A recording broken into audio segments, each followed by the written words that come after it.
Am I lazy or just tired? Should I text him back? Fix my brain, please. This was me every single day with ChatGPT. And here's the thing. ChatGPT has a way of making you feel seen, understood, like it's reading your mind. That little aha moment it gives you, your brain loves it and quickly learns to seek it again and again. Until one morning, I realized something. I wasn't just asking for answers, I was basically handing over the keys to my brain and saying, "Here, you drive. I'll just sit in the back and eat snacks." And that's when I started wondering, what is this doing to my brain? Give me a few minutes. I'll tell you everything. What's really happening up there? Why it feels so good to let AI think for us, and the side effects nobody's talking about. Because here's the truth. I stopped checking in with myself and started outsourcing my thoughts. I wasn't lazy, but I felt lazy, and that's when it hit me. This tool that was supposed to make me smarter was making me quieter inside. So I decided to change how I used it. And I'll show you exactly what I did. But first, let's understand why this happens in the first place. Our brains are wired to avoid pain, especially the pain of uncertainty. And uncertainty? It's exhausting. Every little decision adds a bit of mental friction, like a backpack that gets heavier with every step. Making decisions is stressful. Waiting for clarity is uncomfortable. Overthinking, it hurts. So when AI shows up and says, "Don't worry, I'll figure it out for you," your brain is like, "Hell yes, you're hired." And soon, it starts to feel like living in the same house as your own thoughts, but barely making eye. This is called cognitive offloading, handing off mental effort to a tool so you don't have to carry all that weight in your head. We've been doing it for years. When we use GPS instead of remembering directions, calculator instead of doing math or notes, app instead of birthdays, and now AI instead of trusting our instincts. But here's the catch. When you stop using certain parts of your brain, those areas start to weaken. Like muscles you never train. Decision-making, memory, reflection.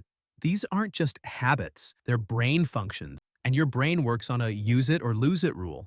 In a 2024 University of McGill study, people who used AI to summarize information remembered 50% less than those who didn't. Why? Because your brain literally stops trying. And here's the scary part. It's not just about memory, it's about identity.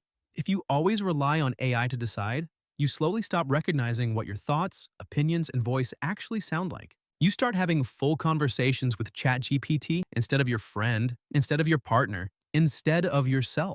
And you don't even notice it at first. You slowly stop recognizing your own thoughts, your own voice. Honestly, my brain's current mood is, why think when a robot can tell me what kind of pasta matches my personality?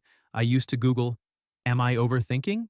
Now I just ask ChatGPT, can you write me a breakup text that sounds emotionally mature but also subtly superior? And look, I love that convenience. But if my brain keeps outsourcing every hard thought, one day it might forget how to think for itself. And that is where the real danger begins. You don't notice it happening. There's no alarm that goes off saying, "Warning, independent thinking offline." It's quiet.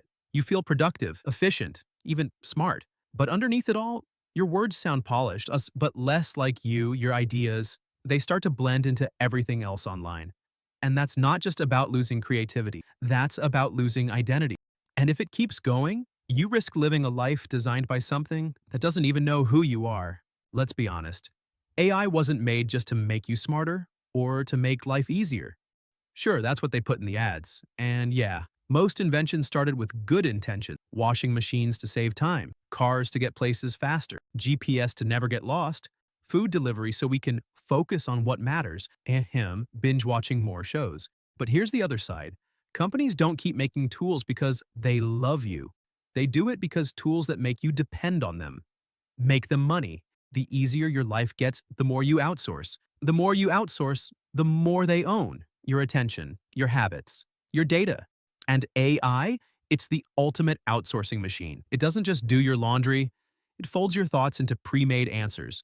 So yes, it makes life easier, but it also makes them richer. And if we're not careful, it can make us weaker. Okay, now that you've seen both sides, here's how to protect yourself. Here's what I learned when I stopped letting AI think for me. Answer first. Ask second.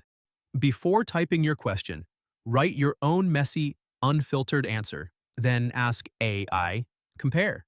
Let your brain stay in the game. 2. Use it for clarity, not decisions. AI should be a mirror, not a map. Let it help you understand ideas, but don't let it decide who you are. 3. Keep a no AI zone. Pick one area of your life, journaling, dreaming, personal goals, and keep it fully human. That's where your original voice stays alive. 4. Question the answer. Don't take AI's output as gospel. Ask, does this feel like me?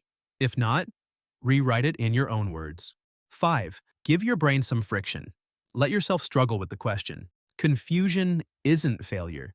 It's where creativity wakes up. So, yes, AI can make your life easier. But if it ever offers to think for you full time, maybe say, thanks, but my brain still works overtime for free.